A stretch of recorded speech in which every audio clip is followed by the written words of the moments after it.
Bismillahirrahmanirrahim. Assalamualaikum warahmatullahi wabarakatuh. Alhamdulillahi rabbil alamin.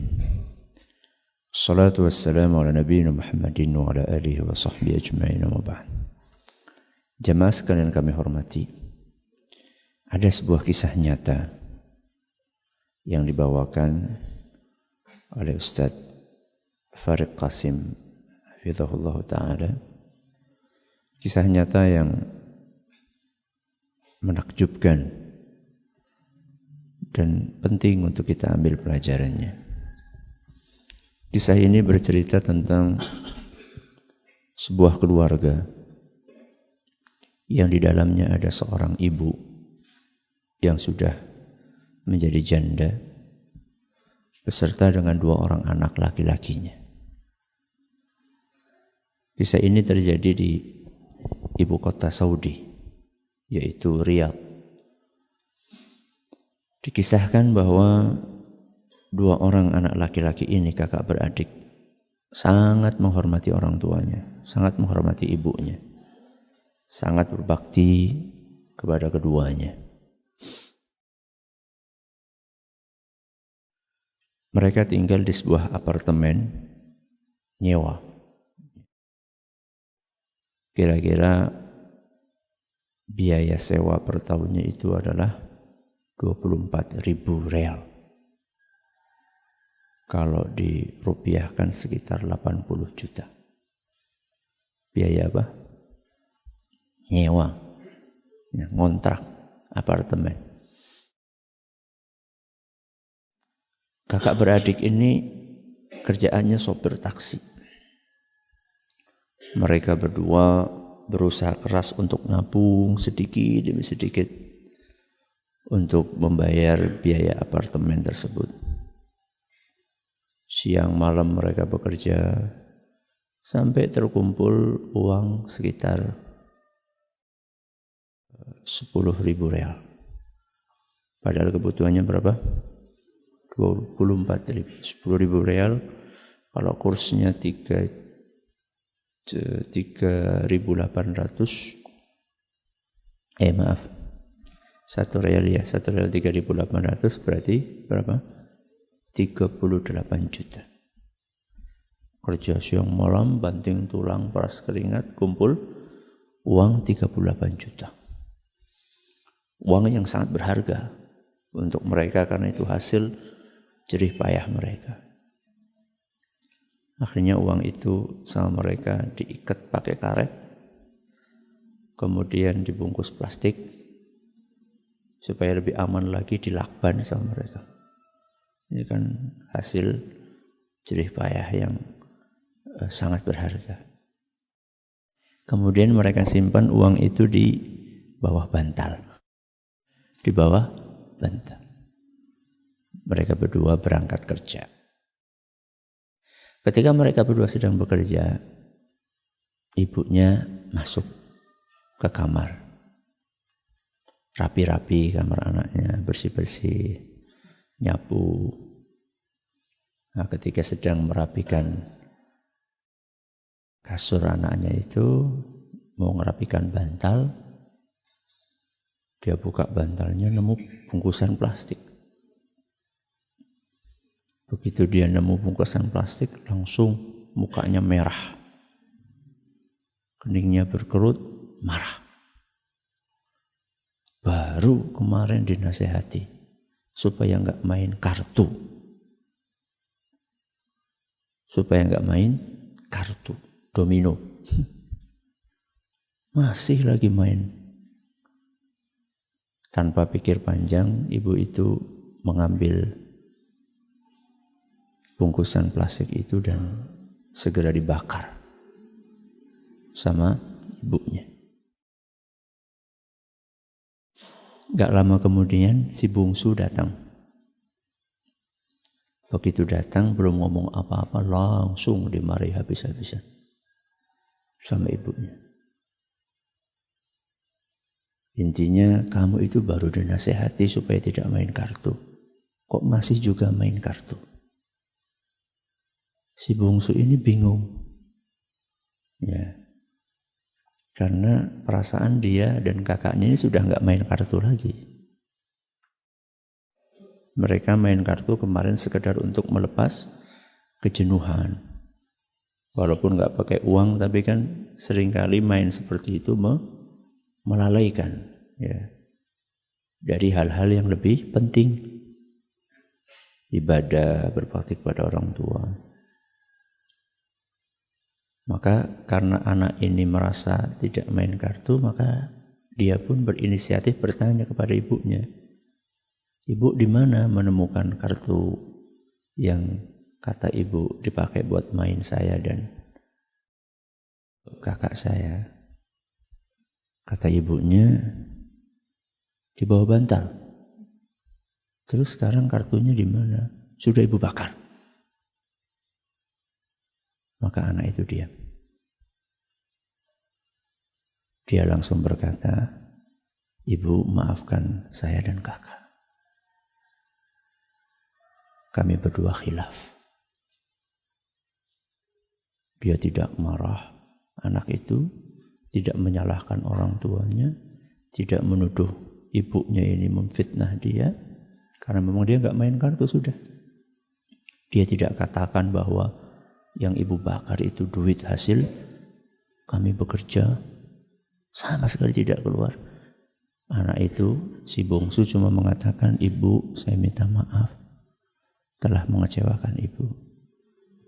Maka emosi ibunya itu ketika anaknya minta maaf langsung turun. Ibunya melanjutkan aktivitas yang lainnya. Tidak lama kemudian kakaknya datang. Si adik cerita tentang kejadian yang tadi. Kakaknya langsung bertanya, "Apakah kamu jelaskan kepada ibu kita bahwa yang dibakar sama ibu itu uang hasil kerja keras kita?" "Tidak sama sekali," kata si bungsu. "Saya cuma minta maaf. Alhamdulillah ibu sudah tidak marah." Apa kata kakaknya? "Bagus. Jangan pernah membuat ibu kita sedih."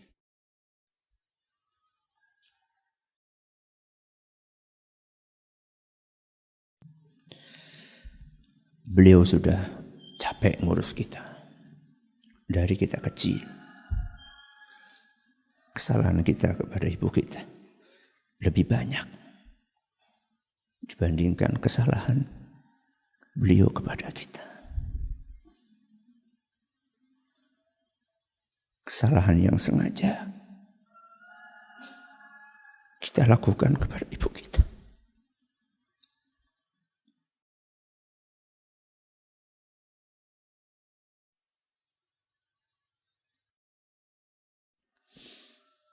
Kesalahan yang kita sengaja kepada orang tua kita lebih banyak dibandingkan kesalahan yang tidak disengaja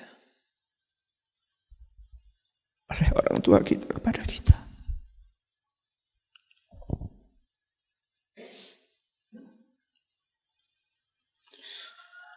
Allah berfirman di dalam Al-Quran, surat Al-Isra ayat 23, "Wa bil walidaini ihsana." Berbuat baiklah kepada kedua orang tua.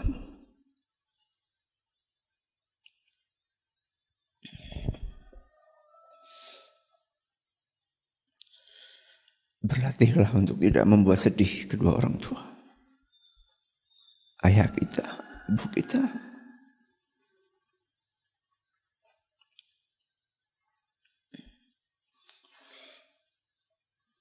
Selama itu kesalahan yang tidak disengaja, bahkan seandainya itu kesalahan yang disengaja.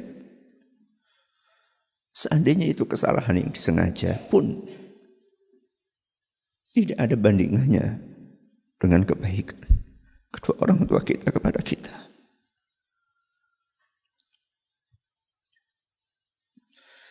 Pengorbanan mereka berdua untuk kita jauh lebih besar dibandingkan kekhilafan mereka kepada kita. Maka berlatihlah untuk tidak membuat sedih orang tua. Apalagi hanya urusan-urusan duniawi. Bukan urusan akhirat. Bukan kaitannya dengan dosa dan maksiat. Anak itu sebaiknya mengalah kepada orang tuanya. Tidak menggurui orang tuanya. Tidak suka menyalah-nyalahkan orang tuanya. Kita ini mengaji, belajar agama. Itu untuk memperbaiki perilaku kita. Terutama kepada orang tua kita. Terus apa manfaatnya ketika kita sering ngaji, akan tetapi perilaku kita kepada orang tua kita tidak berubah? Apa manfaat kita mengaji? Orang yang paling berhak untuk mendapatkan perubahan baik sikap kita setelah kita mengaji adalah orang tua kita. Sebelum teman kita, sebelum rekan kerja kita, mereka yang paling berhak untuk mendapatkan tutur kata kita yang halus, sopan santun kita. Jangan merasa kita sudah punya ilmu ini, ilmu itu, tahu ini, tahu itu. Kemudian kita rendahkan kedua orang tua kita. Karena kita melihat orang tua kita belajarnya nggak banyak. Mereka nggak sempat belajar. Karena mereka sibuk ngurusin kita. Mereka nggak sempat belajar karena harus banting tulang untuk menafkahi kita. Jangan pernah kita merasa lebih tinggi, lebih hebat, lebih pintar, lebih banyak ilmunya dibanding kedua orang tua kita. Ada kesalahan ini, kesalahan itu, ditolerir, ya, dimaafkan.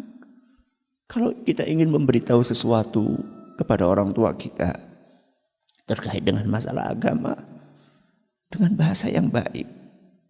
Jangan seperti seorang anak TK yang menggurui gurunya. Jangan. Ya. Bahkan ketika kita meningkatkan bakti kita kepada kedua orang tua kita, itu adalah merupakan salah satu cara terbaik untuk mendakwahi kedua orang tua kita. Ketika orang tua kita melihat, Masya Allah, anak saya setelah ngaji, semakin halus tutur katanya, semakin sopan. Maka orang tua sendiri akan tergerak hatinya. Nak, kamu belajar di mana? Ya.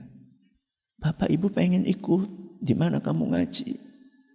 Tapi ketika kita setelah ngaji, justru perilaku kita semakin tidak baik, semakin tidak sopan, besar kepala, sombong, angkuh. Bagaimana orang tua akan tertarik dengan ilmu yang kita pelajari, dengan dakwah yang kita ikuti, ya. Maka ingat pesan Allah Subhanahu wa taala dalam surat Al-Isra ayat 23. Wabil walidaini ihsana. Berbuat baiklah kepada kedua orang tuamu. Yang masih hidup, bersyukurlah. Ini kesempatan emas.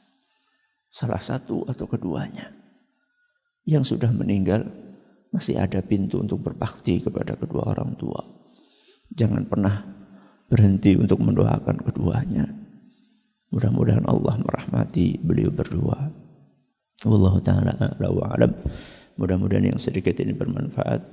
Subhanakallahumma wa bihamdika asyhadu an la ilaha illa anta astaghfiruka wa atubu ilaik. Assalamualaikum warahmatullahi wabarakatuh.